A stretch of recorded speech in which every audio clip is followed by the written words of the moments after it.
Okay, mayong mudto na usab kanatong tanan Luzon, Visayas, Mindanao. Mayong mudto Philippines, may mudto world, may mudto universe. Ana na punta magigala nila nga itong tulumanon sa kahanginan si On A, Cathy Kisses On Air. O ako lang gihapon kini inyong ubus nga lagad, Reverendo Padre Edwin Academia Aka. Mabino adlaw na usab karon nga Martes. Unsa naman ang adlaw ng gala? Uy, 21 na, no? Kumusta na ang gala, no? Of course, kapit na among birthday ni Father Tuntun Arnaz karong Domingo pohon magsaulog na misa among birthday. Ako ikapila naman ako. Ka-67. Uy, kagulang na. 67 years old na. Pero kalawis Ginoo ngayon gala. Wala pa kayo uban akong buhok. Kung hindi pa po kayo daghanag ako ang kunot. Ngayon ni Ana, no? Kay medyo hingatawa. Di ako mahingala. Bisag mo lang kalatawan. Bisag mo lang kalatawan mo. Katawa rin ko. Kaya makukulo na yung makapa-exercise sa atong nao. Joke, dili na no joke na siya. Kumusta naman mga higala? Ito na yung kumusta ako ng atong talahon ng obispo. Pero di na meron dumagite. Nagkuhan mi na meeting mi. O diya, daghan po bigla hisgutan ka kanina. No? Sa amo ang meeting o ubay-ubay po mga higala ang amo na nakuhan na kanang nahukman. No? Pinapadayon kita sa ato ang mga gihimong mga apostolado. No? Ang ato karon may karong ay mong kalimot karong Biyernes mahigala hamo abot ang imahe sa Birhen sa Antipulo. So ang kanang imahe sa Birhen sa Antipulo muna siyang birhena ang kanang Our Lady of Hope and Good Voyage. No? So una nga basig makalugar mo rong Biyernes ha. Bisita mo sa katedral kay naatay na dire ang mahal nga Birhen sa Antipulo. Milagroso man kayo. Milagroso ba tayo ng Birhen sa Antipulo? Milagrosa di ay Milagrosa. No? So, bisita mo diri ha, aron po mo wala gani diri sa kanang cathedral proper tuwa sa kwan, Marian building, no? Marian, no? So, so paring po kaming kamutyo makabisita kay Milagroso ba tayo ni? Base dili niya hinuon mo maka-avail sa mga pag-ampo sa atong mahal nga Birhen sa Antipulo. Akala, no? Mahimuto na kanatong tanan maghingala ng hinauta nga na kamong tanan sa Kapiskay's Pangluwas. Abi nung arita maghingala sa ato ang Saint of the Day. Abi nung atong Saint of the Day karon mao si San Lorenzo sa Brindisi, no? Saint Lawrence of Brindisi. No, natawo siya ni antong tuig 1559 o namatay na antong 1679. Naku na siya ginagpo, no? Taga Naples, Italy, o niya usa kini sa Capuchin Franciscan. Membro ni siya sa Capuchin Franciscan Order. No, well-versed in Latin, Hebrew, Greek, German, Bohemian, French, combination of brilliance, human compassion, and administrative skill. Ang ngilngig yun po doon ay sila St. Lawrence of Brindisi, no? Elected kanang elected siya nga Minister General of the Capuchin and responsible for great growth and geographical expansion of the order.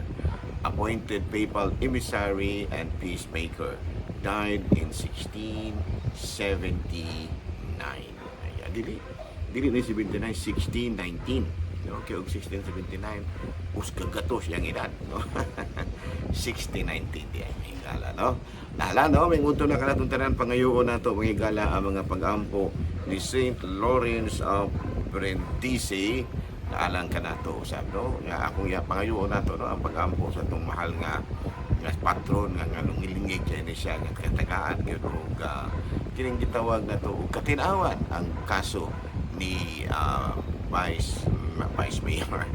Vice President Sara Duterte. Kaya nagpadayon mo hingala, no?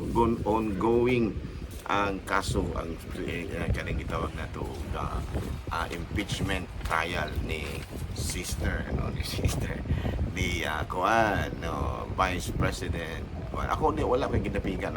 Upotan ko ninyo, personal na, yung ko'y ako apol, pero as a broadcaster, dili ko muhatag, dili ta mo influensyahan. It is for you to decide kung unsay may manang paminaw gyud mo, no? Paminaw mo sa kuan, paminaw gyud mo sa impeachment trial, ha? Paminaw gyud, ayo kumpiyansa nga di mo maminaw, no? Kay pusi kayo ang mga pagtulunan usab nga atong makutlog, no? Okay, ari na ta mangigalan sa ato ang topic, kung sa may atong topic karon. Ang atong topic karon is about sa ganito, is about being resilient in times of trial, no? A Catholic perspective, no? Colon, no? Being resilient in times of trial, a Catholic perspective, no? In the Catholic perspective, resilience is not mere human endurance, no? Sa ato pa sa Katoliko di ay kining endurance man kining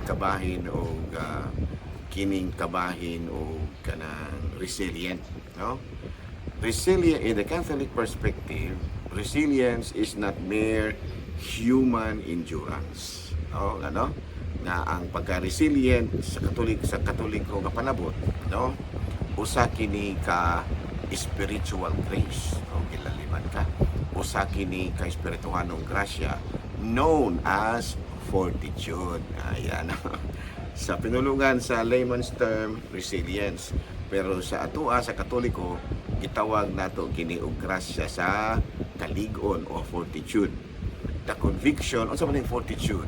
The conviction that suffering is temporary trials purify faith, no, and Christ grace sufficient, and Christ grace is sufficient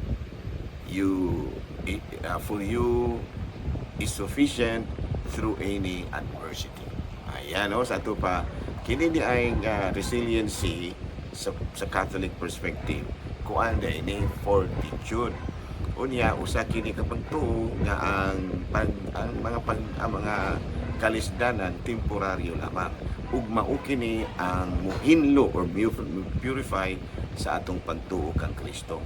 Ug masabtan nato na usa day kini ka grasya sufficient sa panahon nga aduna kitay mga kalisdanan, no? Unya usa kini ka matud palagi divine strength, no? Kining fortitude usa kini ka divine strength, no? Nga mismong Espiritu Santo mauy nagpaambit niini, no? Gihatag kini kanato ang atong kaisog pagatubang sa mga problema, gasa kini sa Espiritu Santo to resist evil. O gilaliman ka kini di ay fortitude wa higala, kining resiliency. It allows us to rely on God's power rather than just our own limited strength. No, nga sa ato pa kini di ay resiliency in times of trial, a Catholic perspective.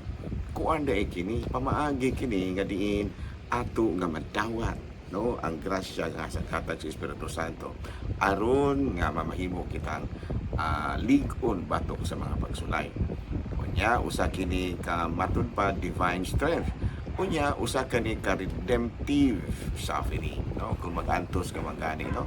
Usa kini ka redemptive suffering. And Catholics view this as human suffering can be united with the passion of Christ in the cross. Sa ato pa ang ato daing pananaw sa resiliency, usa kini Katoliko, ang pananaw nato sa Katoliko, no? Sa Katolikong pagtuo, ang atong mga kasakit, no, ato di ay kining ikatandi ngadto sa kalisdanan ng Kristo dito sa cross. Sa ato pa, if you are a Catholic, being resilient is called fortitude. Ano? So na nga atong topic karon sa ganito, being resilient in times of trial, a Catholic perspective. Okay, klaro? Binodilin-dilin sa latakoto ba? Ato rang balik-balikan ugma, no? Kining dugang pagpasabot kabahin ining one of the gift of the Holy Spirit nga mao ang sa ganito fortitude or being resilient in times of trouble, a Catholic perspective.